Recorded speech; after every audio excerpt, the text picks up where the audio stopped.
Sejarah Dekret Presiden 5 Juli 1959. Latar belakang.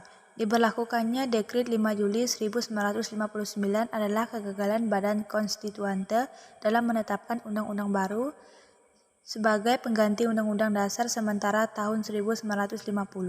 Alasan gagalnya penggantian UUD 1950 adalah seringnya pergantian kabinet yang memicu ketidakstabilan politik. Pada tanggal 10 November 1956, anggota konstituante sudah mulai tugasnya merumuskan undang-undang baru.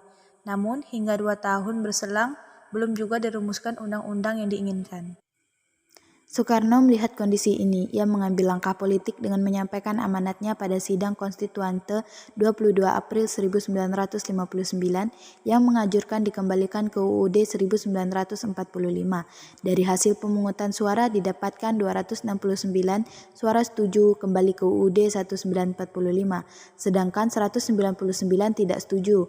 Dengan hasil tersebut tidak memenuhi jumlah suara yang diterapkan dan mengalami kegagalan. Pemungutan suara kedua dilaksanakan pada 1-2 Juni 1959 yang kembali gagal lagi. Konstituante dianggap gagal dalam menjalankan tugasnya, sehingga Soekarno memutuskan untuk mengeluarkan dekret kembali ke UUD 1945. PNI dan PKI yang merupakan dua partai besar menerima usulan Soekarno, sedangkan Masyumi menolaknya. Penolakan Masyumi atas dasar kekhawatirannya akan diterapkannya demokrasi terpimpin. Setelah melalui perundingan panjang, Soekarno mengeluarkan dekret presiden pada 5 Juli 1959.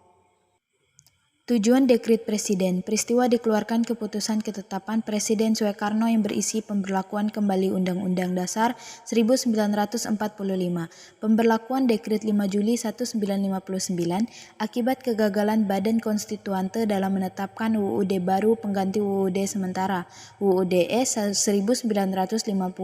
Pemberlakuan Dekret 5 Juli 1959 bertujuan untuk mengatasi ketidakstabilan politik yang terjadi saat itu. Pemberlakuan Dekret 5 Juli 1959 merupakan awal dimulainya sistem pemerintahan demokrasi terpimpin.